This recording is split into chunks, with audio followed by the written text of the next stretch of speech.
2020년부터 2022년 부동산이 매일같이 오르던 시절을 기억하실 겁니다. 그때는 아침에 일어나면 어제보다 집값이 더 올라 있었고 한 주가 지나면 수천만 원 올랐다는 말이 나오던 시기였죠. 그때는 누구나 말했습니다. 재건축은 무조건 오른다. 지금 안 들어가면 앞으로 기회는 없다. 정비사업지는 최고의 투자처다. 많은 사람들이 이런 말을 믿고 대출을 끌어서 재개발 재건축으로 몰려들었습니다. 특히 조합 설립 직전, 사업 시행인가 직전 같은 핫한 구간에는 자금이 더 몰렸죠. 하지만 2025년 지금 그때의 믿음은 완전히 깨졌고 시장은 혼란 그 자체입니다. 요즘 많이 보이는 글들은 이겁니다. 추가 분담금 폭탄에 조합원들 반발. 시공사 철수 사업 중단 위기. 조합 내부 분쟁 격화 소송전으로 번져. 정비구역 해제 검토에 투자자들 망연자실. 착공 못하고 중단된 채 5년째 방치. 이런 글들 낯설지 않으실 겁니다. 서울 한복판에서도 이런 일이 벌어지고 있습니다. 몇 년 전 재건축은 무조건 대박이라고 외치며 뛰어들었던 사람들은 지금 머리를 부여잡고 있습니다.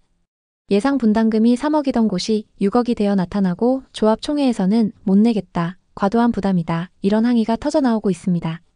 어떤 구역은 조합장이 해임되고 어떤 구역은 건설사와 소송을 벌이기도 합니다. 또 어떤 구역은 시공사 입찰이 연속 유찰되어 사업이 중단되기도 했습니다. 이뿐만이 아닙니다.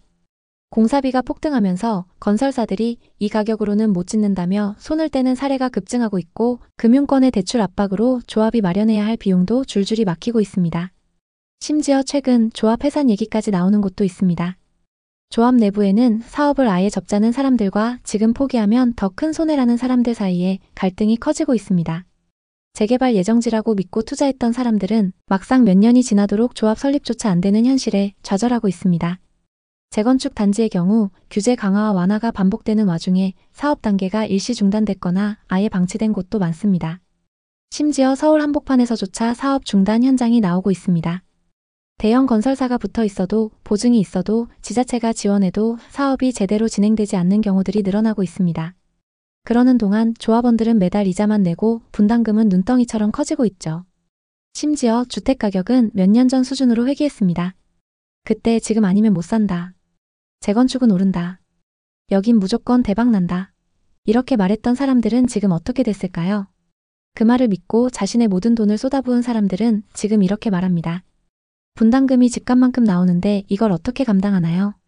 조합이랑 회사는 계속 싸우는데 도대체 언제 시작하나요? 집값은 떨어지고 사업은 중단되고 이주는 못하고 지옥입니다. 팔고 싶어도 안 팔립니다.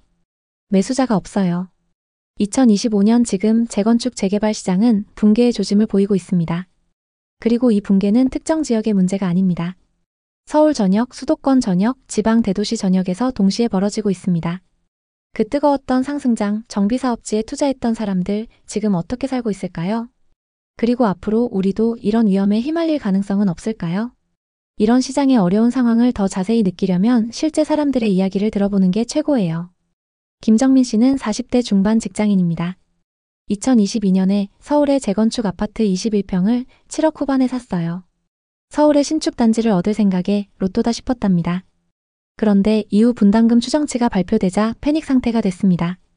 분담금이 7억에서 8억이 나온 건데요. 그 돈이면 강남 중소형을 사겠네. 이렇게 생각하며 매물로 내놓으려고 했지만 시장이 얼어붙어 5억대에도 안 팔렸습니다. 그는 재건축 믿고 뛰어든 게 인생 최대 실수라며 후회했어요. 왜 이런 일이 생겼을까요? 첫째, 공사비 폭등입니다. 2020년대 들어 철근과 시멘트 가격이 2배 이상 올랐고 인건비도 급등했어요. 둘째, 주변 학교 문제예요. 단지 옆에 학교들이 있어서 일조권 문제로 높이 제한을 받을 가능성이 큽니다. 즉, 여러 제한 사항으로 사업 진행이 어려워졌죠. 이 불안감 때문에 가격이 더 떨어졌습니다. 2022년 7억 후반에 거래되던 아파트가 올해 4억 후반으로 급락했습니다. 여러 가지 방법으로 노력 중이지만 분담금 조율은 여전히 난항인 상황입니다. 주민들도 의견이 양측으로 갈려 혼란 속에 빠졌습니다. 이 사례 말고도 현재 서울 내에는 어려움을 겪고 있는 현장이 많은데요. 이유는 사업성 부족, 주민 갈등, 시공사 미선정 등입니다. 영등포의 한 재개발 구역은 사업비가 8천억 규모인데 사업이 멈춰 있어요. 공사비가 너무 올라 건설사들이 손사래를 쳤죠. 여의도 근처라 입지가 좋지만 재개발 기대에 투자한 분들은 지금 울상입니다. 재개발 사업 무산 사례가 쌓이면서 주변 가격도 연쇄적으로 떨어져 2019년 수준으로 돌아갔습니다. 박성준 씨는 50대 초반 대기업 직장인입니다. 상승장일 때 영등포의 재개발 예정지 빌라를 3억 5천만 원에 샀습니다. 대출 2억에 저축까지 털어서 계약했습니다. 그런데 재개발 사업을 하겠다는 시공사가 나타나지 않았고 결국 시공사 선정이 유찰됐죠. 시공사가 없으면 사업 무산인가? 하며 불안해하시더니 결국 올해 4월 3억에 급매로 팔았습니다. 손실 금액은 5천만 원에 수수료와 이자 그리고 세금이었죠. 과연 앞으로 사업은 어떻게 진행될까요? 다음은 종로구의 한 재개발 구역 사례입니다. 이 지역도 재개발 무산으로 빈집이 방치돼 많은 사람들이 다니기 꺼려하는 지역이 됐습니다. 빈집들이 오랜 시간 관리가 안 돼서 창문이 깨지고 쓰레기도 막 쌓여 있는 상황입니다. 이 지역은 역사적 가치 때문에 규제가 심하고 주민 동의율 미달로 사업이 여러 번 엎어졌습니다. 이 지역 재개발 기대에 투자한 분들은 지금 땅값만 보고 한숨 쉬고 있습니다. 이제 서울에서 가장 비싸다는 강남구로 넘어가 보겠습니다. DH 대치 에델루이 아파트, 이건 더 충격적이에요. 2025년 8월부터 입주를 시작했는데 최근 터진 소식이 뭘까요? 가구당 추가 분담금 11억이라는 소식인데요. 다 지어놓고 이제 와서 11억 더 내라니 누가 감당할 수 있을까요? 이 단지는 청약 경쟁률 1025대 1로 인기 폭발이었어요. 현대건설이 시공한 고급 재건축 단지죠. 그런데 공사비 미수금 때문에 이런 사태가 벌어졌습니다. 잔금도 다 못 받고 준공 허가를 내줬어요. 어떻게 이런 일이 있을 수가 있죠? 조합은 PF 대출 상환을 위해 2,300억 규모의 자금 확보를 추진 중인데 아파트 전체를 담보로 걸어야 해요. 모든 대출을 조합이 떠안는 꼴이죠. 이영희 씨는 50대 초반 주부입니다. 강남 대치동 재건축 로또라며 기대했죠. 그런데 추가 분담금 11억 소식에 쓰러질 뻔했대요. 이 돈 어디서 구해? 집 팔아야 하나? 하며 불면의 밤을 보냈죠.